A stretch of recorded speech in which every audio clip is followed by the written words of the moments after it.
سلام طعنا بلي كميل لكم كبرات فتوات تقاتلت زيناتات تግራይ هورايزن نيس عزبلنا محدشتي معبالتاتن وانا زيناتاتن قريبنا لكم ملنا قندي نطبطات زينا هو حتى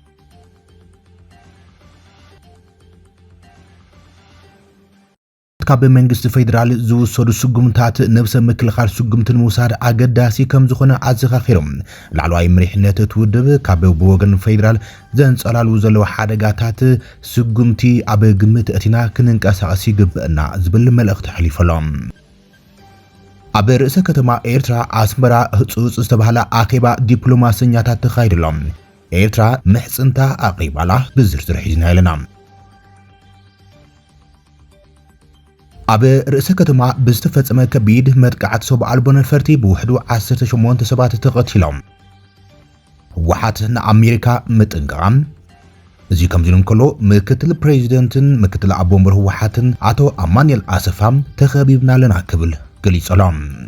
وانا دايركتور ودب طعنا عالم دكتور تيدروس ادحانم دما اب غداي سدتኛታት ካብ ሓደ ሊቀ ጳጳስ ካቶሊካዊት ቤተክርስቲያን ዝተሃበሩ ኢቶ መሰረት ብምግባር ዝተሰምዖ ከቢድ ሓዘን መሰረት ገይሮም ዝሃበሩ ኢቶ ብዝርዝር ሒዝና ኣለና ሰላምታና ኣብዘለኹም ይብጻሕኩም ትግራይ ሆራይዝን ሰብስክራይብ ላይክ ሼር እናግበርኩም ዜናታትና ክሳብ መወዳእታ ክትከታተሉ ንዕድመኩም ናብ ዝርዝራቱም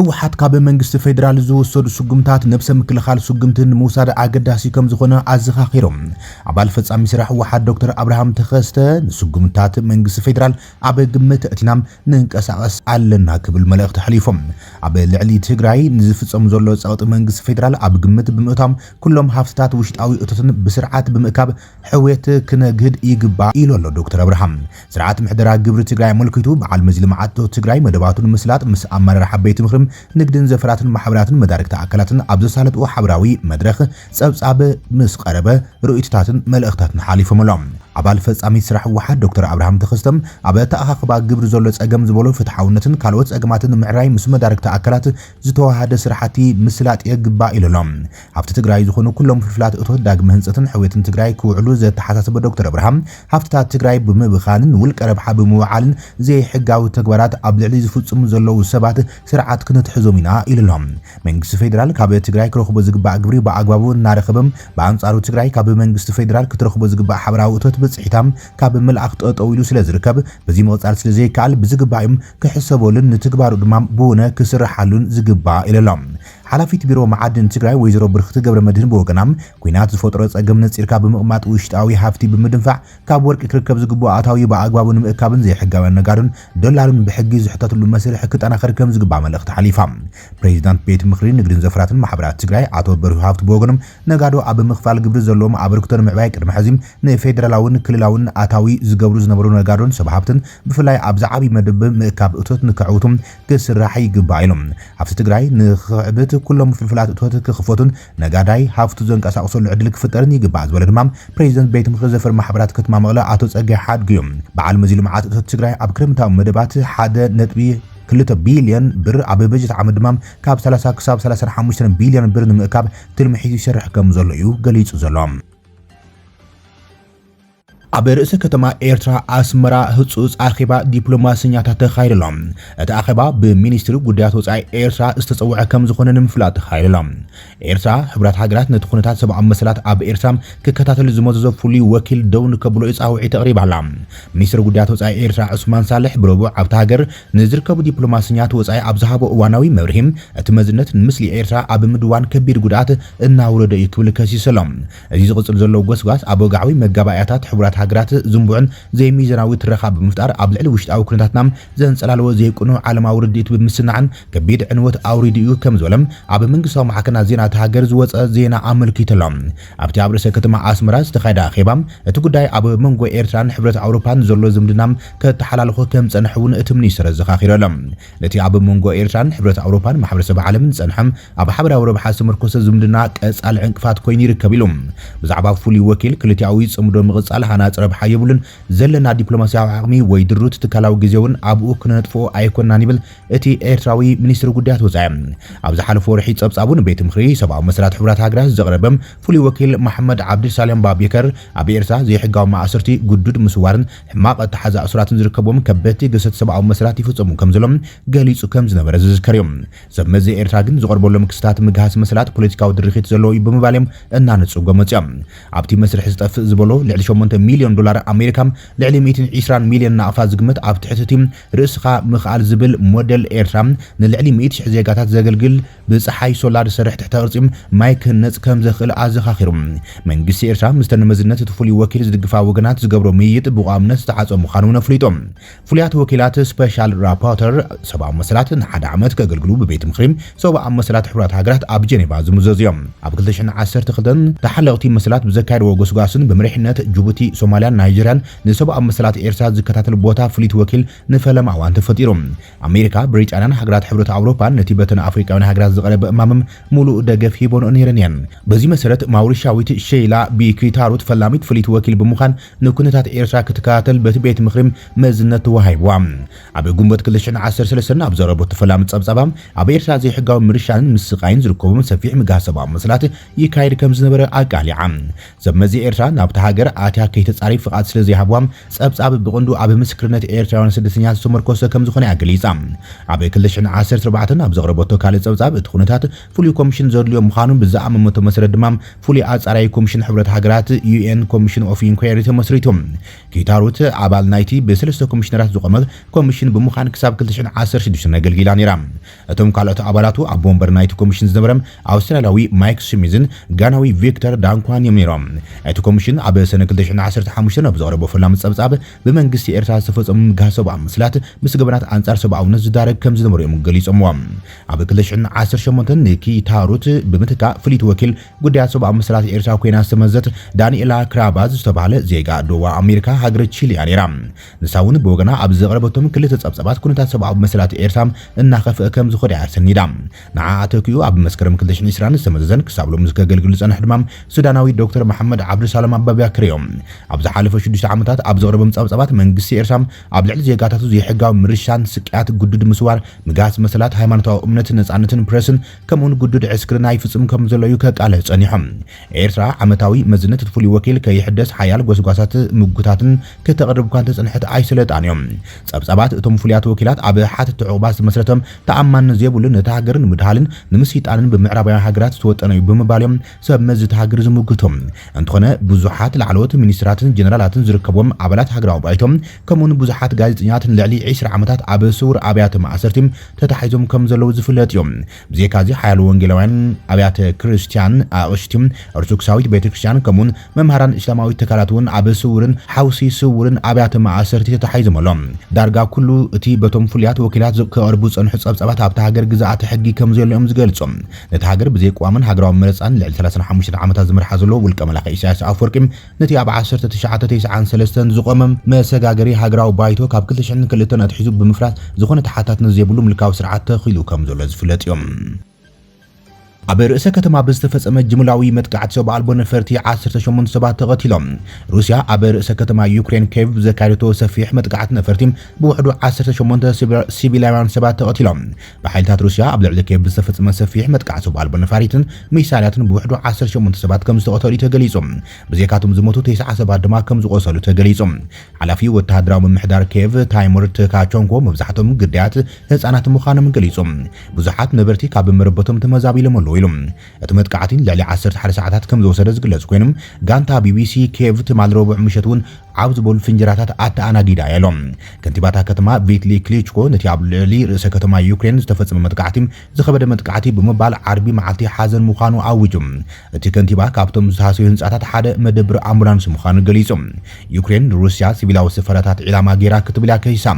ሞስኮ ነቲ ኣብ ልዕሊ ሲቪላዊ ትሕተ ቅርጺ ሩስያ ዝተፈጸመ መጥቃዕቲ ሕነ ከም ዝፈደየት ነቲ ፋብሪካ ኣጽዋር ዝበሉ ዕላማ ብምግባር ከም ዝኾነ ተገሊጻ ወአብ ቃል ክሬምሊን ዲሚትሪ ፔስኮቭ ዝሓለፈ ሐሙስ ንጋዜጠኛት ኣብ ዝሃቦ መግለጺ ሩስያ ኣብ ልዕሊ መንግስቲ ኬቭ ሸቶታት ንምዕዋት ጸቕጢ ክትውስኽ ኢሎም ሓይሊ ኣየር ዩክሬን ሩስያ ኣብ ዝሓለፈ ረቡዕ ምሸት ዝተኻየደ መጥቃዕቲ 74 ሚሳይላትን 496 ሰብዓ ኣልቦ ነፈርትን ከም ዝተኮሰት ገሊጾም ይኹን እምበር መብዛሕትኦም ብመከላኸሊ ኣየር ተሃገር ተዓጊቶም 25 ባላስቲክ ሚሳይላትን 12 ሰብዓ ኣልቦ ነፈርትን ጥራሕ 33 ዕላማታት ከም ዝወቕዓ ሓይሊ ኣየር ተሃገር ሓቢሮሎም ህወሓት ኣሜሪካ ኣጠንቂቖሎም ኣሜሪካ ኣብ ዞባ ቅርና ኣፍሪቃ ንዝህልዎ ረብሓ ንምሕላው እንተደልዩም ዘዋፅእ መንገዲ ዝብል ህወሓት ኣመልኪቶሎም ሓላፊት ቤት ጽሕፈት ህወሓት ወይዘሮ ፈትለወርቅ ገብረ እግዚአብሔር ቅድሚ ሓደ መዓልቲ ኣብ ዝሃበቶ ጋዜጣዊ መግለጺ እቲ ኣሜሪካ ኣብ ልዕሊ ኣኽረርቲ ዝበለቶም መራሕቲ ጉጅለ ህወሓት ዝወሰደቶ ስጉምቲ እንተተብር ሃርድ ላይነርስ ተባሂሉ ዝተገለጸም ካብ መትከሎም ንቕንቕ ወይ ድማ ፈተኽ ዘይብሉ ኣመራርሓ ህወሓት ማለት ምዃኑ ብናይ ባዕላ መንገዲ ተርጉማቶ እያ ወይዘሮ ፈትለወርቅ ሓደ ካብቶም ዒላማ እገዳ ኣሜሪካ ዝኾኑ ኣኽረርቲ ኣመራርሓት ጉጅለ ዝበሃሉ ከም ዝኾነት ዘመላኽቱ ጸብጸባት ንክፍሊ ጉዳያት ወጻኢ ኣሜሪካ ተወኪሶም ምንጭታት ሓበሬታ ጸብጺቦም እዮም እቲ ንሰላም ምርግጋዕን ዞባ ቀርኒ ኣፍሪቃን ስጋኣት ተባሂሎም ዝተፈረጁን ግዳይ ማዕቐብ ዝኾኑን ኣኽረርቲ ዝተባሃሉ ክፋል ኣመራርሓ ህወሓት ገምጋም ኣሜሪካ ዝተጋገየ ምዃኑ እዮም ወይዘሮ ፈትለወርቅ ገብረ እግዚአብሔር መልሲ ሂባትሎም እቲ ሓላፊት ኣሜሪካ ኣብ ዞባ ቀርኒ ኣፍሪቃ ዝህልዋ ረብሓ ንምዕዋት ምስ ህወሓት ምስራሕ ከም ዘዋፅኣ እንተዘይኮይኑ ግን ንዓና ብምፍራሕ ካብ ዕላማና ኣይተዘናብለናን كتبليا مرسي باتلوم أنا قالت كم حوحات كم زردنا أمريكا بزخبابي سلام كله يدلي كينات كله يدلي ما يزخبابي مرجع أهله يدلي وزبل إملات علنا أبزخبابي مرجع عن خفتر مس حوحات حبيرهم مسرح يزتقموا مننا الحوحات بمفرح خمسة كن جبركم من أجل سايكون نزواج أفتمرس ملختنا ون بقول سحلفنا هنا أزي كم زلون كل دما هو حات عبد تجري إذا كانوا مزلوا سفيح جدود معسكر من أسيات بتحلق سبعة مسألة حياتات بوليتيكا تجرين زغر بولم زلوا كبيت تقامون يكلا خليهم زلهم أتنتي عبد تجري كاب كلش عن 10 سلسلة عام تمرد جميرو أنصار هو حات نغفيتات بمغربن لو تي ديمقراطية كمون حقافة من جستين متياش زغر بولم صاوعتن نتم زكايروم بعتقات تحجز مكوس أرم من محدراوي من جستين كبيت حسد سبعة مسألة نمكل خاليلهم بود بسال سوي يعني تجري ون حق عراوي تباهلو سجلس عواج بحبو أصليهم بميدات أزرار أبو خوين زغز زلوا خوينهم بأمريكان أوروبا دما نتحد جنيا أواج وحات دون كبليمس أو تقريبا أنت خونا جنا مكتل أبومبر هو حاتن بتي تمليش استبهلك للعبيت مخرم مكتل بريزيدنت حلف بيرو فتح تغيير سشمم أتو أماني لأسفام نتا كبير تقامو زبط حزل أواج ملك متحز مدرخات مستمرس أكلات النكايد قنيلهم مستنس توازات أروان ميديات تجري زحلف ربعهم عبد كتما مغلا عبد زكايد ومدرخ زتم حزي تخبيونا عنا زلنا قبل جليسهم سراوت ኢትዮጵያ ንዓና ንምጥቃዕ ኣብ ዝምቹ ቦታታት ሰራዊቱም ኣኽቢቡን ተዳሊኑ ከም ዘሎ ይገልጾም እቲ ኣዋጅ ድማ ኣብ ዘይንብር ኩነታት ብምህላውና ነዚ ኣንጸላሊና ዘሎ ሓደጋ ንምክልኻል ዘኽእልና ዘዋጽና ኣዋጅ ክብልም ኣቶ ኣማኒኤል ኣሰፋ ተዛሪቡ ዘሎም እቲ ኣዋጅ ካብ 25 ክሳብ ሞት ዘቕጽዕ ምዃኑን ብግልጺ ኣቐሚጦሎም እዚ ኣዋጅ እዚ ብጣዕሚ ብዙሕ ነገር ክስከም ከድሕን ዝተሓሰበ እዩ كتادحن تخين كاقع أو زوان زي زل خونتات كتام حضرة تخين كاقع نزل خونتات زي زمتن استراكشر أو وداد بعتات يدليك نعم نتفتو أواج كتلو خويكم سنترال كوماند يحسب نايم خطو الدابتات يحسب ناشنال سيرفيس مسل نجار يحسب شو يلوك أسأل نزلوا خمسة درجة 8 عدتات ناشنال سيرفيس حق له أنا علم كم تفلتوا بكا درجة نور مالت كوي أوروبا أفريقيا أفريقيا أو دو أمريكا لأن هي سمينا أمريكا راح يفلت أنا ناي كندا قالتات بزح عندك من لاس ليتراشر كنا ببن خلينا أبزوم ما هقرات زي أتوم جن بيهرا وجبو زبها الحق له بقى يترفع كم زخلة قناتات كوينكا عاد دحين قناتات كوينكا ون سرع حقوس يلو ناشنال سيرفيس له درجو يفعل عليه تكالات كهنز جبنات له تقرايسي نبيناس جوان تفتي موا خبل زخلك لك عبة نور حلي نعمنا السلة توصل تدخل يوم سلة حجر يزسلل من قصتي إثيوبيا يزسلل امبارح حدا خلل تصلي له يبهل عرفت حاجة من قصكم تفلتوا زرايت موفمنت زبهل نايم قص قاس مسل زبهل لأن إثيوبيا ويا كاب تعرفنا بتعرف كن قص عصو هذه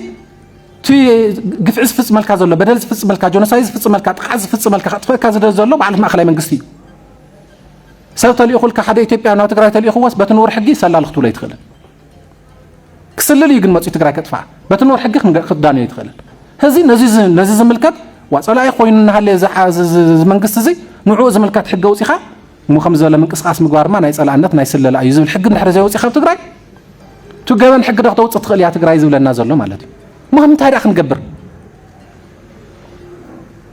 بقى تي مهلاوسي لعل حقتات مخانو مهلاوسي لعل حق منقص مخانو يرسع تسمع مالتي حق منقص حقسي حدا حزب خلو كم مخالي إنابلينك زبحال نجار كم زخونة يرسع ماله ዋና ዳይሬክተር ውድብ ጥዕና ዓለም ዶክተር ቴድሮስ አድሓኖም ንቃላት ጳጳስ ካቶሊካዊት ቤተክርስቲያን ዘይጉብእ ምዃኑ ኣሪሞም ብዝተፈላለዩ ጸገማት ስደት ዝወፁ ሰባት ወረርቲ ዝብል ቃል ተጠቒምካ ምግላጽ ንሰብኣውነት ጸባእ ምዃኑ ዶክተር ቴድሮስ አድሓኖም ብምሒር ጣዓሳ ገሊጾም ዶክተር ቴድሮስ አድሓኖም ብዓቀባዊ ካቶሊካዊት ቤተክርስቲያን አታናቴዎስ ሽናይደር ካዛኪስታን ናብ ኣውሮፓ ዝግበር ስደት ወራር ክብል ዝገለጾ ዘረባ ብምንቃፍ ከምዚ ዓይነት ቋንቋ ካብ ግጭትን ሽግርን ዝሃድሙ ሰባት ከም ወረርቲ ምግላጽ ሰብኣውነት ዝጎደለ ከም ዝኾነ እዮም ኣሪሞም ዋና ዳይሬክተሩ ውድብ ጥዕና ዓለም ዶክተር ቴድሮስ አድሓኖም አቤክስ ኣብዝሃቦ ግብረ መልሲም ንዘረባ እቶም ጳጳስ ብከቢድ ስምዒት ልቢ ከም ዘንበቦ ብምግላጽ ደቂ ሰባት ወረርቲ ኢልካ ምጽዋዕ ሰብኣዊ ክብሮም ወይ ድማ ገጾም ኣስማቶም ዛንታታቶም ከም ዝገፍፎም ብምምጓት ታሪኽ እቲ መንገዲ ናበይ ከም ዘብጽሕዩ ከምህረና ዝግባእ ብምባል ኣጠንቂቖም እቶም ሓላፊ ውድብ ጥዕና ዓለም ኣብ ካዛኪስታን ከም ሓጋዚ ጳጳስ ኮይኖም ዘገልግሉ ባህላዊ ካቶሊካዊ ጳጳስ ሽናይደር ብሰፊሖም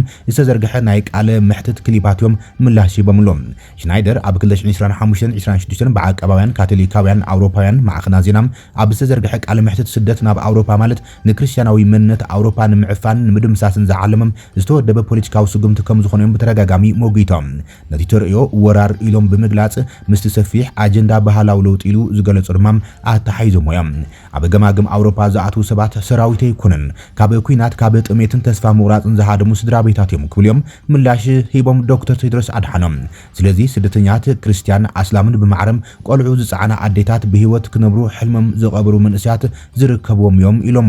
ንሶም ስደት ከም አንጻር እህጉር ዝግበር ውዲት ጌርካ ምቕራብ ንምርትዕታትን ሰብኣውነት ስደተኛታትን ዕሽሽ ከም ዝብል ገሊጾም ኣሎም ዶክተር ቴድሮስ አድሓኖም ንፍሬሚንግ ጳጳስ ንመልእኽቲ እቶም ጳጳስ ኣብ ምፍታሽ ክርስቲያናዊ ትምህርቲ ጸዊዖም ናይ ኣውሮፓ ክርስቲያናዊ ውርሻ ብፍርሒ ኣይከላኸልን ብምንባር ክከላኸሉ ዝግባእ ክብልዮም ጽሒፎም ነቲ ጓና እኳ እንትነበርኩ ተቐቢልኩምኒ ዝብል መጽሓፍ ቅዱሳዊ ክፍሊ ብምጥቃስ ፖለቲካዊ ጽርሖ ኣይኮነን ወንጌል በዓሉ ይክብልዮም ገሊጾም ዶክተር ቴድሮስ አድሓኖም ዶባት ቁም ነገር ከም ዘይብሎም መርገጽዩ ከም ዘይኮኖም መርገጽዮም ከም ዘይኮነ ብምዝኻር ስደት ብስርዓት ብፍትሓውነት ብዛዕባ ጸወታቱ ብቕንዕናን ክመሓደር ከም ዘሎዮም ገሊጾም ይኹን እምበር ኣብ ምሕደራ ዶባትን ስደተኛትን ዒላማ ዝገብረ ቃላት ግን ክፍለዩ ከም ዘሎም ኣጠንቂቖም ኣሎም